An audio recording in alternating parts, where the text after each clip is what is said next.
गेले ते कावळे राहिले ते मावळे या उक्तीप्रमाणे भारतीय जनता पक्षानं वेळोवेळी अनेक पद देऊनही पक्षाच्या विरोधामध्ये काम करणाऱ्यांमुळे काहीही फरक पडणार नाही। मी आमदार व्हायच्या आधीपासूनच घोंगडे वस्ती हा भाजपाचा बालेकिल्ला आहे। लोकसभा, विधानसभा आणि महापालिकेला इथले मतदार हे भाजपच्याच मागे राहतात, असं विधान महायुतीचे अधिकृत उमेदवार विजयकुमार देशमुख यांनी गुरुवारी सायंकाळी घोंगडे वस्ती येथील कॉर्नर बैठकीच्या मेळाव्यात केलं। यावेळी व्यासपीठावर माजी नगरसेविका रोहिणी तडवळकर, अंबिका पाटील, माजी सभागृह नेते संजय कोळी, बाबूराव जमादार, राजकुमार पाटील, नागनाथ खटके, आप्पा शहापूरकर, किसन घोडके, रघुनाथ मिस्किन, दत्ता बडगू, शशी अन्नलदास, जगदीश होनराव, श्रीपाद इराबत्ती आदींची उपस्थिती होती। अन्नपूर्णा योजना, उज्ज्वला गॅस योजना, मुलींसाठी मोफत उच्च शिक्षण, स्मार्ट सिटी योजनेतून शहरात झालेल्या हजारो कोटींची कामं, महिलांसाठी सोलापूर शहरात स्वतंत्र हॉस्पिटल आणि राज्य सरकारची लाडकी बहीण योजनेमुळे राज्यातल्या प्रत्येक गृहिणींना आर्थिक मदत होत आहे। राज्यात भाजप पुन्हा सत्तेत आल्यानंतर या योजनेतील महिलांना 2100 रुपये देण्यात येणार आहे। त्यामुळे येणाऱ्या निवडणुकीत आपण सर्वांनी भाजपाला मतदान करण्याचं आवाहन आमदार विजयकुमार देशमुख यांनी यावेळी केलं। भारतीय जनता पक्षात फरक पडत नाही।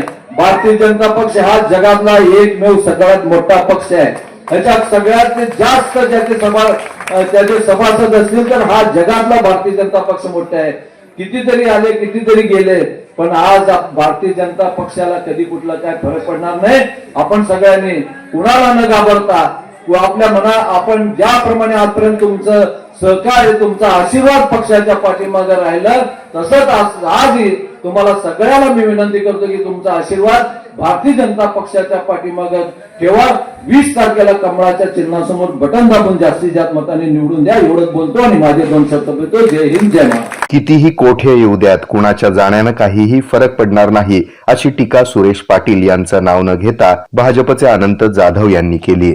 बोलू शकता, पण भारतीय जनता पार्टी सोबत ज्यांनी कोणी गद्दारी करायचा प्रयत्न करत असेल तर या माता भगिनी त्यांना माफ करणार नाही, त्या तुमच्या माध्यमातून सांगू इच्छितो। मी सोलापूर शहरामध्ये आज पार्टीने त्यांना काय दिलं नाही, आज पार्टीने काय दिलं नाही। गेले 30 वर्ष झालं, 25 वर्ष झालं नगरसेवक आहेत, स्टँडिंग कमिटी चेअरमन होते, 2 वेळा विरोधी पक्षनेता होते, 3 वेळा एकदा नाही सभागृह नेते होते।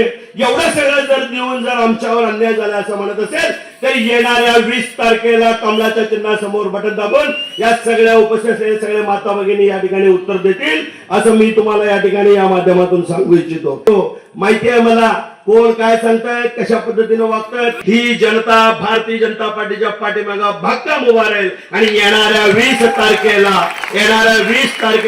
एवढं बटन दाबतील, 8,500चं लीड तोडून 10,000चं लीड भारतीय जनता पार्टी प्रभाग क्रमांक 3 च्या माध्यमातून आम्ही देऊ। तर आपल्या भागातील लोकांच्या जीवावर चुकीचं राजकारण करून कायम दिशाभूल करणाऱ्या व्यक्तींना घरी बसवण्याची वेळ आली असल्याचं वक्तव्य माजी नगरसेवक सुरेश पाटील यांचं नाव न घेता राजकुमार पाटील यांनी केलं। प्रभाग क्रमांक 3 मधील नागरिक हे भाजपचे पारंपरिक मतदार आहेत। आमदार विजयकुमार देशमुख यांवर या भागातील नागरिक मनापासून प्रेम करतात। निवडून आल्यावर याहून मोठा कार्यक्रम या ठिकाणी घेऊ, असं माजी सभागृह नेते संजय कोळी यांनी यावेळी सांगितलं। आमची सभा, विजयी सभा ह्याच चौकात होणार आहे। मला त्या चौकामध्ये मी सगळंच बोलणार आहे, कुणावर टीका टिप्पणी करणार नाही। राजू पाटीलनी भरपूर बोललेलं आहे, तेच सांगणार नाही, परंतु ही 2020 मॅच आहे। मला तुमची निवडणूक आज आमच्यासाठी खऱ्या अर्थाने ह्या भागातील लीड देण्यासाठी आहे। आमच्या भागावर प्रेम करणारे हे नागरिक एवढ्या संख्येने उपस्थित राहिल्याबद्दल मला येणाऱ्या विधानसभेमध्ये सगळ्यात जास्त या प्रभागाने लीड देण्याचं या ठिकाणी अभिवाचन देतो। आणि जाता जाता सांगतो, अभी बहुत खिलाडी बाकी है, आनंद जाधव येते, परंतु आज मालकांच्या उपस्थितीमध्ये कोणी बोलणार नाही। या ठिकाणी 3च आम्ही नगरसेवक बोलत आहोत। आज ज्या ठिकाणी जाताल त्या ठिकाणी एकही सभा मला गेल्या 25 वर्षापासून या भागावर भारतीय जनता पार्टीचा बालेकिल्ला म्हणून ओळखला जातो, बालेकिल्ला राहणार आणि ह्या पुढे सुद्धा ह्याच ठिकाणी राहणार। मला एवढंच वचन या ठिकाणी देतो। आणि विजय सभेमध्ये आपली सभा मालक, तुम्ही ज्या लीड मध्ये आम्ही 8,500चं लीड दिलं त्याच्यापेक्षा जादा लीड दिल्यानंतरच आम्ही इथे विजय सभा घेतो। या प्रसंगी सिद्धराम जाडगल, विजय पुजारी, मल्लीनाथ चोपडे, सुरेश जमादार, महेश कोळकर, सुरेश पाटील, जिंदा गंजली, उमेश जमादार, आनंद गुजले, सोमनाथ बिराजदार, वीरेश मंदकल, नागेश पुजारी, चंद्रकांत मेटी, बालाजी बोड्याल, रवी कावळे, पप्पू जोशी, प्रभाकर जाडगळ, जुनेद तांबोळी, शिवाजी खटके यांच्यासह भाजपप्रेमी माता भगिनी नागरिक मोठ्या संख्येनं उपस्थित होते. या कार्यक्रमाचं सूत्रसंचालन दीपक गदगे यांनी तर आभार दत्ता बडगू यांनी मानले.